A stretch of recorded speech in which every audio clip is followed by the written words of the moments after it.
Hi everybody, it's Mr. Gray here. Hope you're all having a good week. We had a great first full week of school this week. Excuse my unkempt sweatiness. The students are at science lab right now, and we were out PE. Before that, the kids were playing, and I was playing some basketball with Omen and Anish and jumping rope with Olivia. So we were having a great time. But I do have some announcements first, just of things coming up. Back to school night is next Thursday, September 1st from 6:45 p.m. to 7:20 p.m. That will be in our classroom here at Santiago Hills. So I'll have a lot to say, and we'll get to just chat a little bit after. If you have questions, we'll kind of do the formal part, and then there'll be a little more informal part. You guys can talk to me and ask any questions that you have. After that, Monday, September 5th is Labor Day, so there's no school that day. Then the next big thing after that is September 16th.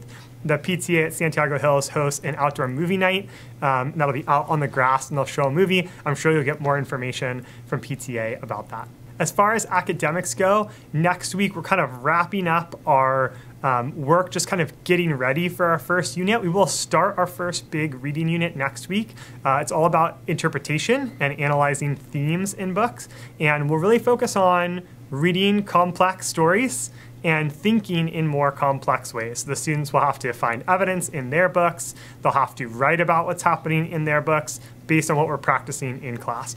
I'll be reading a book out loud called Home of the Brave, and that will kind of help guide our thinking. And this should be very familiar to you from last year, and Mrs. Venable, she did Reader's Workshop and would have units from 4th grade, and so we're having some 5th grade units, and there'll be lots of overlap. I'll talk a little bit more about that for back to school night, but they'll have to do some work in their notebook and turn that in to get credit for part of class. They also have a reading log the kids can show you if you ask them, and I'll talk more about that about back to school night, but they're keeping track of how much they're reading during the week, both at school and at home. For Writer's Workshop next week, we're gonna finish. We have a really quick 5-day unit practicing the structure of responses. We're starting off with a couple of short stories, 2 wonderful short stories, Thank You Ma'am, by Langston Hughes, and another one called The Burning of the Rice Fields.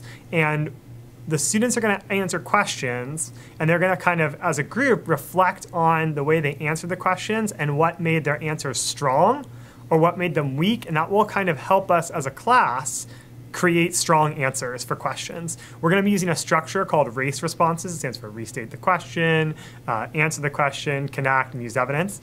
But they're going to be hopefully putting that together on their own and then using that information to help them do responses for the rest of the year. So we're going to read a couple stories, and then by Wednesday we'll be ready for a quiz where they'll be practicing what we had put together and practice as a class. There will be a rubric, and that will come home after that, but they'll read a short story and then have to answer questions based on that. And then we will get into our first Writer's Workshop unit after that, which is about narrative craft.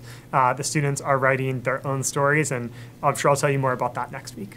In math next week, we're continuing our work solving problems using fractions. We're discussing fractions, looking at how to break down fractions in different ways, and we're also going to be working as a team. So on Thursdays, every other week or every few weeks, we'll do something called placemat math, where the kids have to work in a group to solve several problems and then put all their answers together.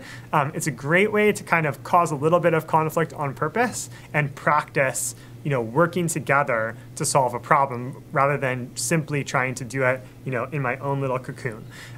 Also next week on Monday, the kids are taking a district pre-assessment as a chance for the Irvine district to get to know everyone's level in 5th grade.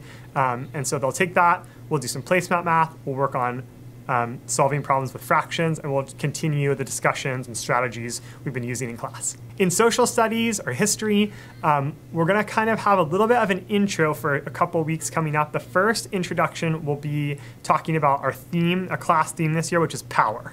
That will come into lots of discussions and work this year, especially as we're studying the forming of the United States and the American Revolution, as well as other subjects. And then we might get to a little bit more, but I'll get get to tell you a little bit more later about that, but we'll have a couple little introductions, and then probably in 2 weeks, we'll really start our first social studies / history unit. For science next week, the kids actually met for the first time with Mrs. DeMarco, our science lab teacher, Thursday and Friday this week. We'll do our first in-class science lesson next week, which will prepare the students for an upcoming science lab. Mrs. DeMarco asked me to review graphs, so we'll look at different kinds of graphs and have some discussions in class about how to read those, as well as practicing simply using rulers to measure things and being really efficient in that process and being able to discuss the findings with each other.